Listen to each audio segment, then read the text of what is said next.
Hello guys! Welcome back ulit sa aking munting channel at magandang araw po sa inyong lahat dyan. Itong araw na ito ay day off na naman.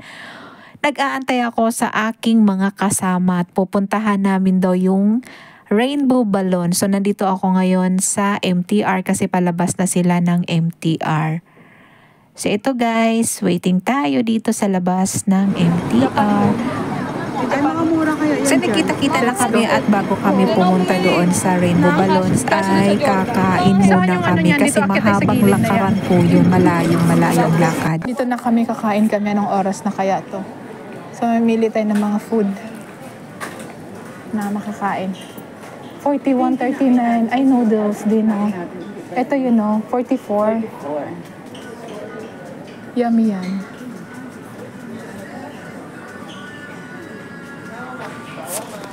Nakapag-order na kami ng aming mga food at ready na kaming kakain. Ito nga yung na-order ko. Ito yung lagi-lagi ko kasing kinakain na in-order. So dito lang ako talaga happy kung ano ang meron na akong natikman noon. So ito naman yung kay Jen, yung parang may scallop at mushroom. So ito yung akin paulit-ulit. Yun lang. Tara guys, kain na po tayo. Ang lasa po nito ay lasang parang tocino. Pero hindi yung sobrang tamis. Sakto lang ang tamis nito. Masarap po talaga. Kaya lagi ito ang laging kinakain ko. Kasi alam ko na yung lasa niya na swak sa aking panlasa. So ito yung lagi kong ino-order guys. So yun, kain na po! Tapos na kaming kumain at nandito na kami ngayon sa minibus. Papunta na kami doon sa Rainbow Balloons.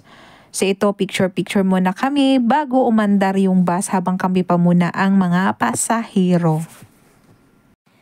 So ayan na po, umandar na po yung bus at medyo malapit lang naman kami bababa na. Yung lakaran lang namin na sobrang layong-layo kasi papasok yung park na inanuhan ng Rainbow Balloons, malayo ang aming lakaran. So hindi ko na yun i-vlog.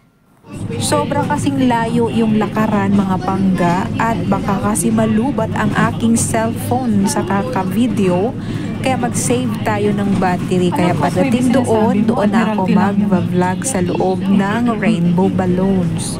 So ito yung mga dinadaanan namin, pa-Yaumati kami nito. Bumaba kami ng Yaumati tapos naglakad na kami papunta doon sa Colon West. Ito tayo.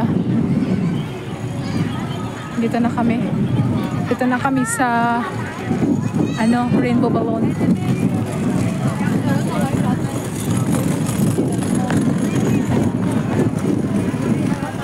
Andito na kami guys sa Rainbow Balloons. Kung nakikita nyo maraming tao na at nakikita nyo ba sobrang tingkad ng init. Ayan oh, ang init-init. So ayan, kumuha kami ng mga area na hindi lang maiinitan kasi talagang hindi ka makapag-smile sa sobrang tingkad ng init, nakangiwi yung mukha mo. So dito na, ipakita ko lang sa inyo, i-tour ko lang kayo dito sa mga Rainbow Balloons. Ayan, sa sobrang init. Syempre pagbigyan nyo na ako, kahit wala akong ilong, pagbigyan nyo na akong naka-shades. Ayan yung mga air balloons na maliliit. Tapos yung banda doon sa may dulo-dulo, yun doon yung mga parang malalaking mga balloons doon. So yun, pakita ko sa inyo doon. Tara, let's go! Ito yung tatlong mga malalaking mga rainbow balloons. Pagpasok mo kaagad ng entrance, ito yung agad makikita mo. Marami dito mga tao nag-selfie. Kaya kung gusto mong kumuha ng selfie, tsumempo ka lang na wala masyadong katabi. Kung napapansin niyo, ayan, sobra talagang tingkad yung init ng araw. So, yun. Magpagilid tayo kasi nga mainit. Dito tayo sa may tabi-tabi. Kasi sobrang init talaga, guys.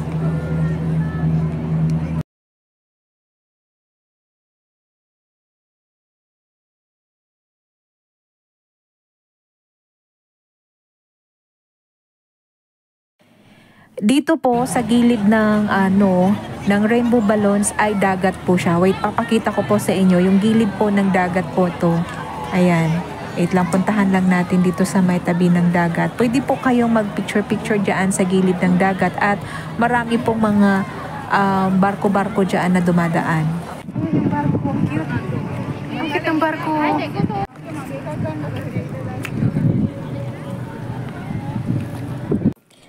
Bago ang lahat, huwag nating kalimutan ang ating mga selfie. Ayan ang ating mga selfie. Siyempre, basta Pilipino, nauuna talaga agad yan ang ating mga selfie. O diba mga guys, yung ating kuha dyan sa rainbow balloons.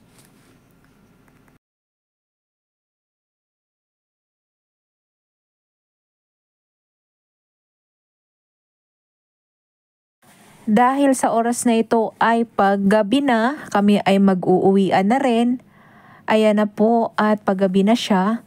Salamat sa iyong pagpanood. Huwag niyong kalimutan pindutin ang subscribe at isama niyo na rin ang notification bell para updated kayo sa lahat ng mga video na i-upload ko. Maraming pong salamat. God bless you all. Bye-bye!